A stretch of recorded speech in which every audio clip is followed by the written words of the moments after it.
Just got to check the. There we go.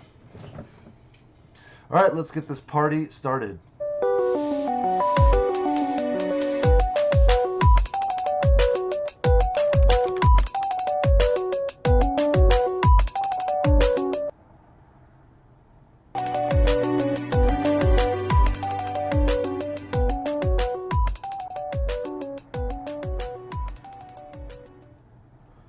Okay.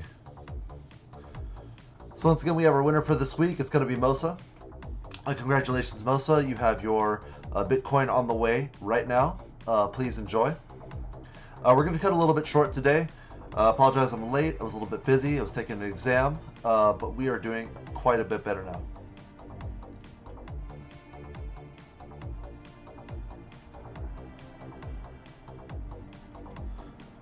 All right. So, yeah, Bitcoin's on the way. Bitcoin's been on a tear the past day or so. Things have been going extremely well. Looks like someone decided to pump it.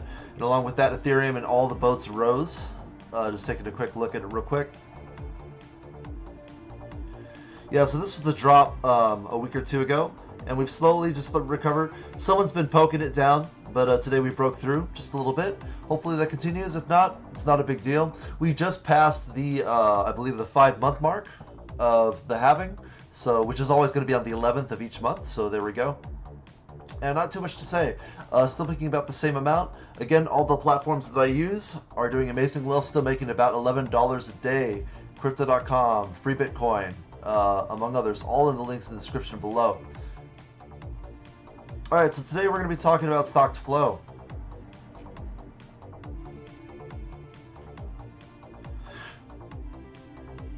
There we go. So, guys, one of the main predictors in Bitcoin is the stock to flow model.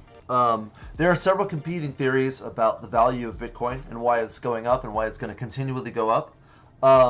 So, stock to flow was made years ago by, I believe, a person called Plan B, or a group called Plan B.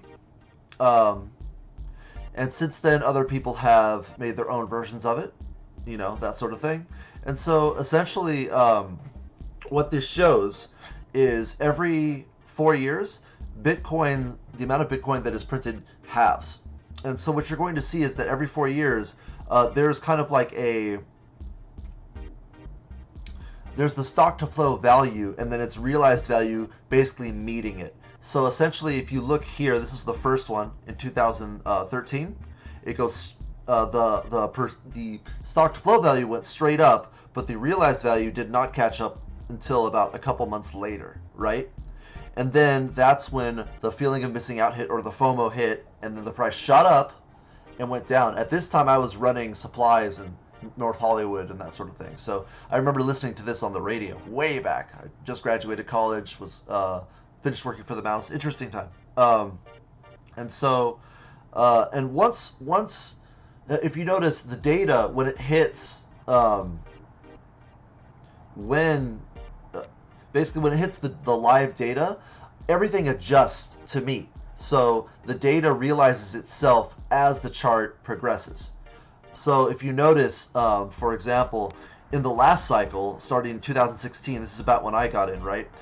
The data shows the price going up, price going up, price going up. As we go, the stock to flow is adjusting the whole time. And then we hit our high. And then this is about when people start actually catching on, right?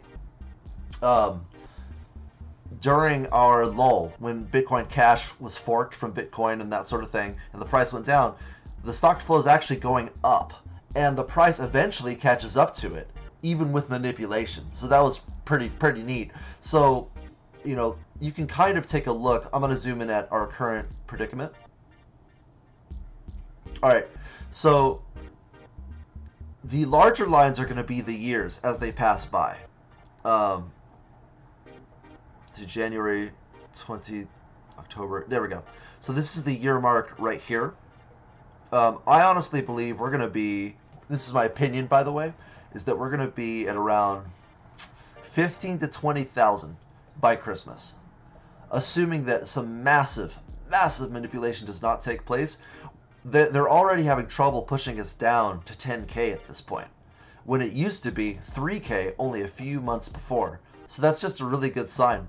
We'll have our ups and downs. I remember when I went through the 2017 bull run, it went up to like 8K, back down to 4, and then up to like 15 within a month and a half of itself. It was crazy. It was nuts. So just expect that. And then when we finally settle, we're going to settle much higher. I mean, the way things are going, if I were just to do like a drunk prediction, I'd say, 50 to 100K is not out of the ballpark if something doesn't go wrong. And none of us have a crystal ball.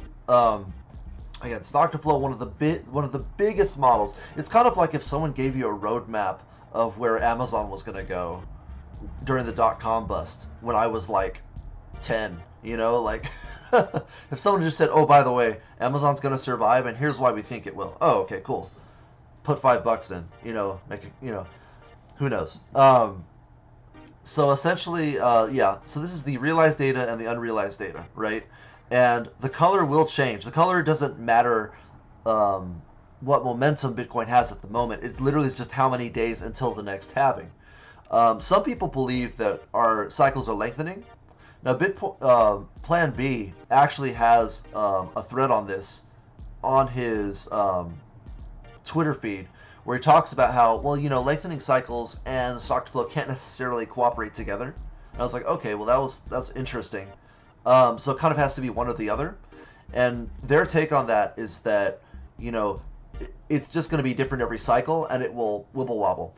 Other people, other mathematicians, other economists are like, oh yeah, well, I mean, it could be lengthening just because there's less realized value per bull run now, as well as, other market factors that have just slowed down the ascent. It's still happening, but it's just slowing down. So some people think that. Most people agree that 2021 is going to be the actual year of the feeling of missing out in this market. Most people being, other mathematicians, again, economists that I've just been watching. I try not to listen to YouTubers talk about it.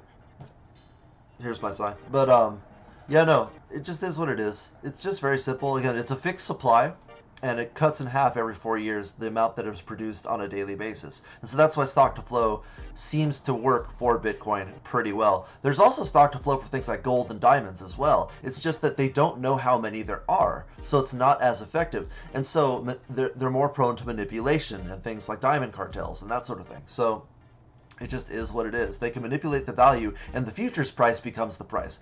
Whereas with Bitcoin, they have to fight the price down to match the futures, which is kind of cool to watch, that we can't quite control this. But here we go and try. And then it's funny because they prove the point every single time that Bitcoin's value is going up by doing that. Here's the bottom, 10K. Boom. There we go. It's just a really exciting market to be part of, to watch it just slowly rise like that, But yeah, no, if you guys are looking for more data on stock to flow, Plan B updates relatively often on Twitter. And I believe they have pages kind of like this one. This site is a digitalik.net. They have the stock to flow model just right there for you to see. It's really cool. Really informative, and you can see the entire history and how it plays out over the entire history since 2011, 12, the stock to flow model playing out. It's magic in front of your eyes. Other than that, guys, if you agree with me, disagree, if you think I'm bumbling around, comment about it, please subscribe. Next to your comment, leave your Bitcoin address, and you'll have the chance to win $10 randomly every week, just like Mosa did today. So you guys stay safe, be well, and I'm going to keep holding. I hope you are too. Have a wonderful day, guys. Bye-bye.